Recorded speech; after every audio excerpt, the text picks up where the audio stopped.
everything is by God's grace. We having a children, a wife, a home, a wealth, everything.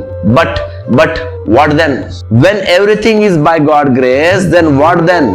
What kinds of lie are we telling? And not only are we lying, we are dragging a God into lie by this grace.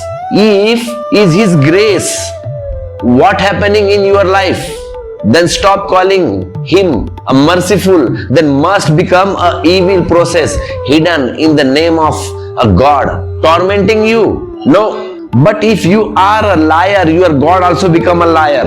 You are a liar, everything you touch become a lie. And where does the first step of a lying lie? Where does you stop accepting suffering as a suffering and a mistake happiness for happiness?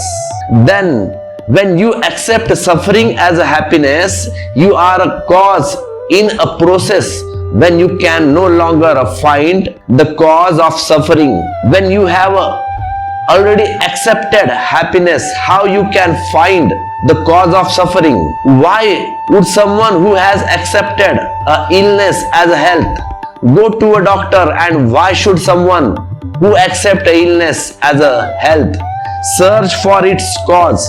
If illness doesn't exist, how can one search for its cause? The moment of your denied suffering, that where you went wrong, you've been wandering from there, and you done the same thing for a lifetime. There is neither happiness in life, nor we have wanted to look into the causes of suffering. Even that is a fear, a fearing further trouble. We might end up searching for the causes of suffering and become unhappy. So we shy away from suffering.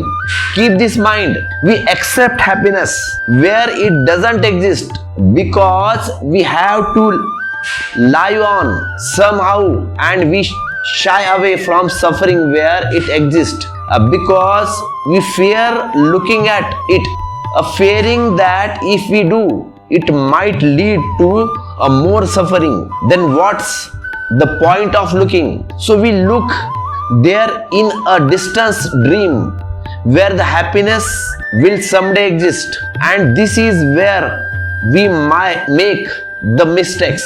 Look closely at suffering. If you find the cause of suffering, you find the door of happiness in life. Buddha said suffering exists, there is a cause of suffering, there is a way to be free from suffering, and suffering is a state of liberations. Buddha called these four noble truths, four Arya in Hindi, the most fundamental truth. Nothing is most fundamental than these. The first fundamental truth is suffering. You haven't even accepted that yet. You lie. You say sad. No, I am happy. Everything is fine. A man is so sad that not only his so-called life is sad, but his religious life is also sad. Therefore, the robes of yogi has become a symbol of a sad person.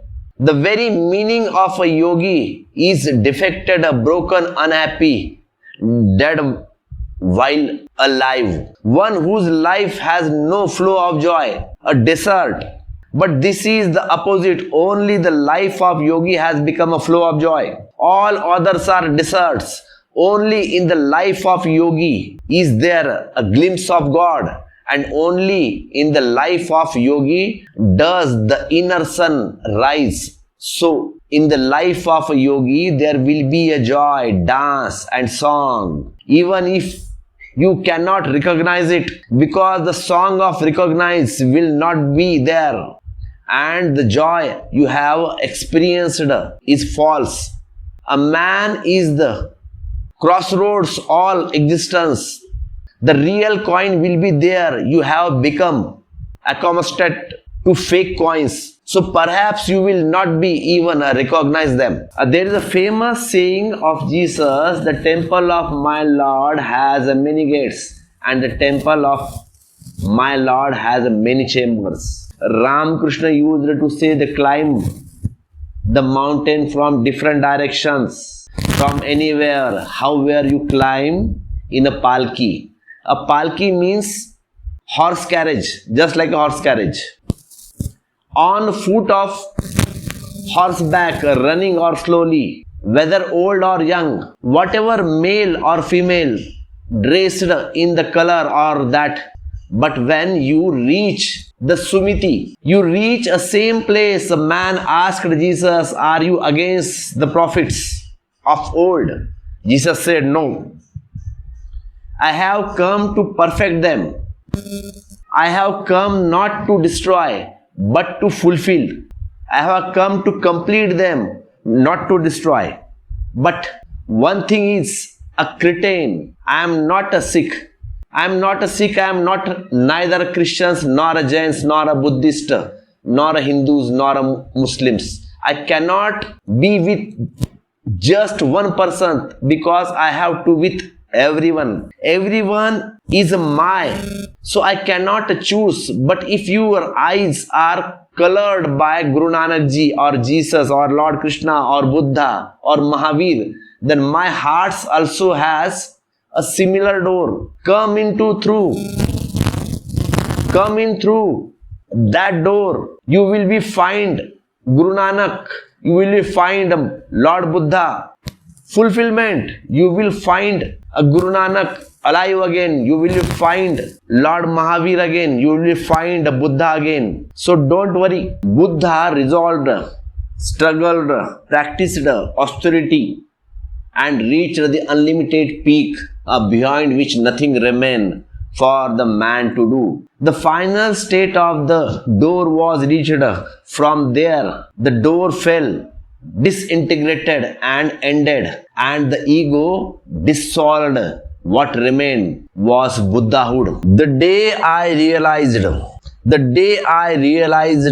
age, the day I realized life was filled with suffering, I recognized everything that very night. The oath Buddha took after renouncing it that night is worth understanding. Buddha said, even if only my skin, sinews and bones remain, even if my body, flesh and blood dry up, I will not rest until I attain enlightenment. Because there is no meaning in living without it. Enlightenment is the only wealth.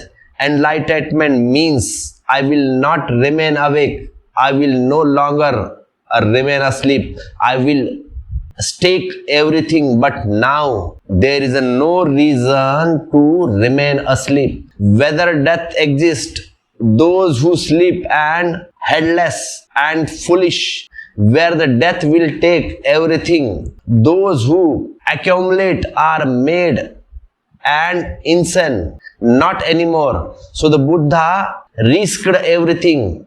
He undertook a long penance. He ensured a rigorous penance for 6 years. Truly, the bones, flesh and the marrow all dried up. The bones of the chest become visible. Story says that the stomach clung to the back. Everything dried up. He fought an extraordinary struggle. He made a strong resolve and the risk everything. The end results of that resolve was surrendered. The result of that struggle was rest. A Buddha says the first noble truth is this: suffering is exist. Don't deny it. Don't run away. Don't close your eyes. Closing your eyes won't eliminate suffering. It's because of closing your eyes that suffering has increased. You stand there with your eyes closed and suffering continue to increase. Open your eyes, find the reason. There is a suffering, but there is no happiness at all. Happiness is a belief. Suffering is a reality. A Buddha said there is a suffering.